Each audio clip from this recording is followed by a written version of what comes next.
Margaret Court is mooted at Australian Open. Melbourne, Australia.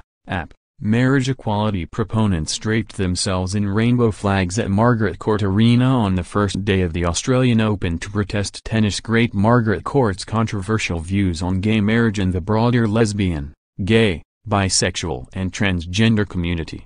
Several, however, stopped short of saying Court's name should be removed from the venue, a move advocated by Billie Jean King before the tournament began. Marlene Jorgensen, sitting with a group of friends decked head to toe in rainbow-colored attire, said Court was entitled to her opinion. "I don't think you should ever take away from what Margaret Court's achievements were," said Jorgensen, who was festooned with a rainbow boa and knee-high, rainbow-striped socks. "We're just saying we have a different opinion and it's not the same as hers. But that's what Australians are about. It's not about your race, your religion or your sexual orientation. We're here to play tennis." In recent days, many top players have similarly declined to take a stand on the name of the stadium. After criticizing Court's comments last year and questioning whether players might request not to play at Margaret Court Arena during this year's tournament, Australia's Samantha Stosur on Monday said she had no issue with playing her first round match there.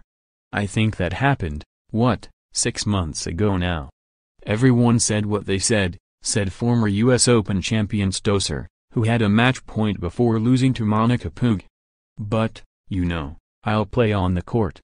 It's a nice court to play on." U.S. Open champion Sloane Stephens, who also played at Margaret Court Arena on Monday, bristled when asked in a pre-tournament news conference whether she'd refused to play on the court. "You guys, don't ask me these questions. It's up to the tournament. It's not up to me," she said, before adding, "I respect all of my fellow players, colleagues, their lifestyles. I don't think there should be hate toward anyone." Added Wimbledon champion Garbiñe Muguruza, "I will play whatever they put me, which court. If I play on Margaret Court, the last thing I'm going to think is this." Court, who holds the record for the most Grand Slam singles titles with 24 across the amateur and open eras, had been an outspoken opponent to Australia's national referendum on gay marriage, which passed by a wide margin late last year. Now a Christian pastor, the 75-year-old Court blamed the devil for young people questioning their sexuality and wrote a public letter urging Australians to vote against gay marriage for the sake of Australia, our children, and our children's children. Both King and Martina Navratilova criticized Court's statements and recommended that Tennis Australia officials rename the No. 2 arena at Melbourne Park. Sporting venues named for athletes, or any place, really, named for whoever, are so named for one reason. That reason is their whole body of work, Navratilova wrote in a letter to the Sydney Morning Herald last year. In other words, it is not just for what this person did on the field, on the court, in politics, arts or science, for instance, but also for who they are as human beings.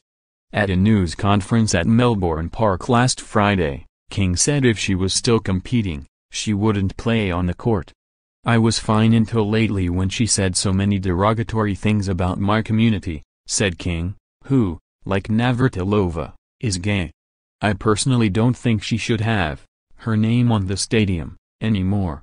But among spectators waving rainbow flags in the arena on Monday, opinions were mixed whether the court should be renamed. Lisa Fox, a tennis fan from Melbourne, said she brought her giant rainbow flag and rainbow-colored hat in response to the blatant bigotry in this country around marriage equality and Margaret Court's very vocal bigotry. But she doesn't support renaming the arena. "I think she's a great tennis player and she won more majors than Rod Laver," Fox said, referring to the Australian men's tennis champion whose name appears on Melbourne Park's centre court. "So I don't necessarily think the name should change, but I think what she says is abhorrent."